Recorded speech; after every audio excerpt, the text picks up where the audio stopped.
Praise the Lord. വേഗം വരുന്നവനായ നമ്മുടെ കർത്താവായ യേശുക്രിസ്തുവിൻ്റെ നാമത്തിൽ എൻ്റെ സ്നേഹവന്ദനങ്ങളെ ഞാൻ അറിയിക്കുന്നു. 119 സങ്കീർത്തനം 165 വാക്യം. നിൻ്റെ ന്യായപ്രമാണത്തോട് പ്രിയമുള്ള എല്ലാവർക്കും മഹാസമാധാനം ഉണ്ട്, അവർക്ക് വീഴ്ചയ്ക്ക് സംഗതി ഏതുമില്ല. ഹല്ലേലൂയ. ദൈവത്തിൻ്റെ വചനത്തോട് പ്രിയമുള്ളവർക്ക്, ദൈവത്തിൻ്റെ വചനം വായിക്കുന്ന ഒരു വ്യക്തിക്ക് മഹാസമാധാനമുണ്ട്.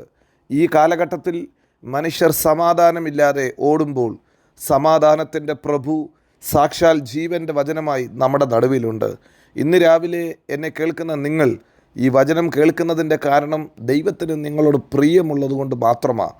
പലരും സമയം ചെലവഴിക്കാതെ, ദൈവവചനത്തിന് വായിക്കാൻ സമയം കൊടുക്കാതെ ജീവിതം പാഴാക്കി കളയുമ്പോൾ ദൈവവചനം കേൾക്കുന്ന, ദൈവവചനം വായിക്കുന്ന, ദൈവവചനത്തെ ധ്യാനിക്കുന്ന ഒരു ദൈവ പൈതൽ എല്ലാ കാലത്തും അനുഗ്രഹിക്കപ്പെടും. കൊലോസ്യ ലേഖനത്തിൽ നാം വായിക്കുന്നു, ദൈവത്തിൻ്റെ ഈ വചനം കടന്നു ചെല്ലുന്ന സ്ഥലത്തൊക്കെയും അത് ഫലം കായ്ക്കുന്നതത്രേ. ദൈവത്തിൻ്റെ വചനം കടന്നു ചെല്ലുന്ന ഒരു സ്ഥലത്തും അത് പാഴായി പോകത്തില്ല, അത് വൃഥാവായി പോകത്തില്ല. വചനം കടന്നു ചെല്ലുന്ന സ്ഥലത്ത് വചനം അതിൻ്റെ ഫലം കായ്ക്കും. എൻ്റെ വചനം നിങ്ങളിലും നിങ്ങൾ എന്നിലും വസിച്ചാൽ നിങ്ങൾ ഇച്ഛിക്കുന്ന എന്തെങ്കിലും അപേക്ഷിപ്പിൻ, അത് നിങ്ങൾക്ക് ലഭിക്കും. ഇത് ദൈവത്തിൻ്റെ വാഗ്ദത്തമാണ്. വാക്ക് പറഞ്ഞ ദൈവം, ഹല്ലേലൂയ, അങ്ങനെ തന്നെ ചെയ്യുന്ന ദൈവം അത്രേ. എൻ്റെ വചനം നിങ്ങളിലും നിങ്ങൾ എന്നിലും വസിച്ചാൽ, വചനം നിങ്ങളിൽ വസിച്ചാൽ നിങ്ങൾ ഫലം കായ്ക്കും. അത് ദൈവത്തിൻ്റെ വലിയ പ്രോമിസാണ്, ദൈവത്തിൻ്റെ വലിയ ഉറപ്പാണ് നമുക്ക്. ഇന്ന് പകൽക്കാലവും ഈ വചനം നമ്മിൽ വസിക്കുമ്പോൾ നാം ഫലം കായ്ക്കാൻ തുടങ്ങും. പലപ്പോഴും സമാധാനത്തെ കെടുത്തുന്നത് ഫലമില്ലാത്ത ജീവിതം അത്രേ. പലതും ചെയ്തിട്ടും ഒരു പ്രവൃത്തിക്കും പ്രതിഫലം കാണാതെ, അതിൻ്റെ റിസൾട്ട് കാണാതെ, നന്മ കാണാതെ ഇരിക്കുമ്പോൾ മനുഷ്യരിൽ ആകുലതകൾ വർദ്ധിക്കും. മനുഷ്യർ ജീവിതത്തിൻ്റെ വലിയ ടെൻഷനിലൂടെ കടന്നു പോകും. എന്താ ഇത് സംഭവിക്കാത്തത്, എന്തുകൊണ്ടാണ് ഇതിങ്ങനെ സംഭവിച്ചതെന്നൊക്കെ ചോദിച്ച് പഴിചാരുകയും അല്ലെങ്കിൽ ഫലത്തിനെക്കുറിച്ച് ഭാരപ്പെടുകയും ചെയ്യും. എന്നാൽ ഇതാ തിരുവചനം പറയുന്നു, ദൈവത്തിൻ്റെ വചനത്തോട് പ്രിയമുള്ളവർക്ക് മഹാസമാധാനമുണ്ട്. ആ സമാധാനത്തിൻ്റെ കാരണം അവരുടെ കൈയുടെ പ്രവൃത്തികൾ സാധ്യമാക്കുന്നതാണ്. അവർ കടന്നു ചെല്ലുന്നിടത്തൊക്കെയും അത് റിസൾട്ട് കാണുന്നതാണ്. 1 സങ്കീർത്തനം തന്നെ വേദപുസ്തകം നമ്മെ ഓർമ്മപ്പെടുത്തുന്നത് അതാ. യഹോവയുടെ ന്യായപ്രമാണത്തെ രാപ്പകൽ ധ്യാനിക്കുന്നവനാ ഭാഗ്യവാൻ. രാപ്പകൽ കർത്താവിൻ്റെ വചനം ഉള്ളിൽ വെച്ച് അത് ധ്യാനിക്കുമ്പോൾ അവൻ ഭാഗ്യാവസ്ഥയിലാകും. അവന് ഒന്നിനെക്കുറിച്ചും ആകുലപ്പെടേണ്ട ആവശ്യമില്ല. തിരുവചനം പറയുന്നു, അവൻ ചെയ്യുന്നതൊക്കെയും സാധിക്കും, അവൻ ചെയ്യുന്നതൊക്കെയും സാധിക്കും. എന്താ കാരണം? അവൻ്റെ ഉള്ളിൽ കർത്താവിൻ്റെ വചനമാണ്. ദൈവത്തിൻ്റെ വചനത്തിന് ജീവനുണ്ടാക്കാൻ പറ്റും, ദൈവത്തിൻ്റെ വചനത്തിന് ചൈതന്യം തരാൻ പറ്റും. ദൈവത്തിൻ്റെ വചനം കുരുട്ട് കണ്ണുകളെ തുറക്കുന്നതത്രേ. ദൈവത്തിൻ്റെ വചനം അല്പബുദ്ധിയെ ജ്ഞാനിയാക്കുന്നതത്രേ. ഈ രാവിലെ സമയത്ത് വചനം കേൾക്കുന്ന ദൈവപൈതലേ, വചനം കേൾക്കുമ്പോൾ തന്നെ നിങ്ങളുടെ ബുദ്ധിമണ്ഡലങ്ങൾ വികസിക്കും. വചനം കേൾക്കുമ്പോൾ തന്നെ നിങ്ങളുടെ ചിന്താമണ്ഡലങ്ങളിൽ ഒരു വ്യത്യാസമുണ്ടാകും. വചനം കേൾക്കുമ്പോൾ അത് നിങ്ങളുടെ ജീവിതത്തിൽ വലിയ പ്രതിഫലത്തെ കൊണ്ടുവരുന്ന, വലിയ ഹല്ലേലൂയ ദൈവിക നന്മകളെ കൊണ്ടുവരുന്ന അത്രേ. നമ്മെ ഇതുവരെയും കൊണ്ടുവന്ന ദൈവത്തെ, നമ്മെ ഇതുവരെയും നടത്തിയ ദൈവത്തെ നാം ആത്മാവിലും സത്യത്തിലും ആരാധിക്കുമ്പോൾ, നാം ദൈവത്തെ മഹത്വപ്പെടുത്തുമ്പോൾ നമ്മുടെ ജീവിതത്തിൽ ദൈവിക മഹത്വം വെളിപ്പെടും, ദൈവിക പ്രവർത്തികൾ വെളിപ്പെടും. ഇന്ന് ഈ പ്രഭാതത്തിലും ഹല്ലേലൂയ വചനം കേൾക്കുക എന്നത് ഏറ്റവും വലിയ ഭാഗ്യമത്രേ.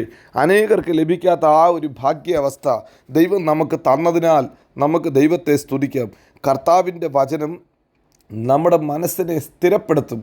ഹല്ലേലൂയ. പലതിനും തീരുമാനമെടുക്കാൻ മനുഷ്യർക്ക് കഴിയാത്തതിൻ്റെ കാരണം ഹല്ലേലൂയ ലോകത്തിലെ പല ഇൻഫർമേഷനും പല അറിവുകളും മനുഷ്യനെ ആശയക്കുഴപ്പത്തിലാണ് കൊണ്ടുപോകുന്നത്.